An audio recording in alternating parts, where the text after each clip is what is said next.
pada 9 Agustus 1945. Peristiwa dahsyat ini melumpuhkan Jepang dan menempatkannya di ambang kekalahan. Situasi tersebut membuka peluang besar bagi Indonesia untuk memperjuangkan kemerdekaannya. Momentum itu semakin jelas ketika pada 15 Agustus 1945 Jepang resmi menyerah kepada sekutu. Namun, di tengah kondisi tersebut, muncul perbedaan pandangan di antara para tokoh bangsa. Golongan muda mendesak agar kemerdekaan segera diproklamasikan tanpa campur tangan Jepang. Sementara itu, golongan tua seperti Soekarno dan Hatta memilih langkah yang lebih hati-hati dan terencana.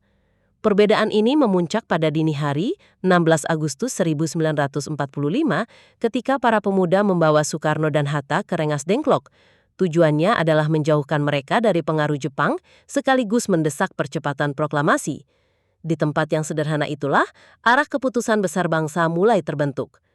Pada malam harinya, 16 Agustus 1945, perumusan naskah proklamasi dilakukan di Rumah Laksamana Maida di Jakarta. Soekarno menuliskan konsep teks proklamasi, sementara Hatta dan Ahmad Subarjo memberikan masukan. Naskah tersebut kemudian diketik ulang oleh Sayuti Melik, sebuah teks singkat namun memiliki makna yang sangat besar bagi masa depan bangsa. Keesokan paginya, 17 Agustus 1945, pukul 10 WIB, di Jalan Pegangsaan Timur 56 Jakarta, Soekarno membacakan teks proklamasi. Tanpa kemewahan dan tanpa teknologi canggih, hanya dengan tekad dan keberanian, Indonesia menyatakan kemerdekaannya kepada dunia. Setelah pembacaan proklamasi, bendera merah putih yang dijahit oleh Fatmawati dikibarkan dengan penuh hikmat oleh Latif Hendraningrat dan Suhut Sastrokusumo. Momen tersebut menjadi simbol lahirnya bangsa Indonesia yang merdeka. Sehari setelahnya, pada 18 Agustus 1945, PPKI menggelar sidang pertamanya.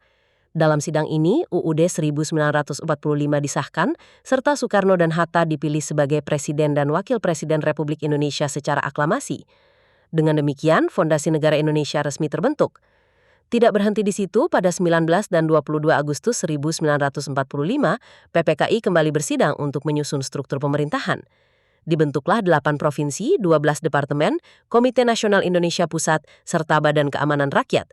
Indonesia sebagai negara baru mulai menata diri untuk berdiri kokoh.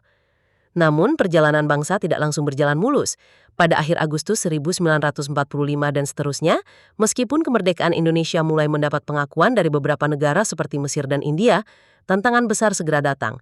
Pasukan sekutu dan Nica kembali ke Indonesia. Perjuangan pun belum berakhir. Revolusi fisik dimulai demi mempertahankan kemerdekaan yang telah diproklamasikan. Inilah rangkaian peristiwa penting yang menjadi awal berdirinya Negara Kesatuan Republik Indonesia.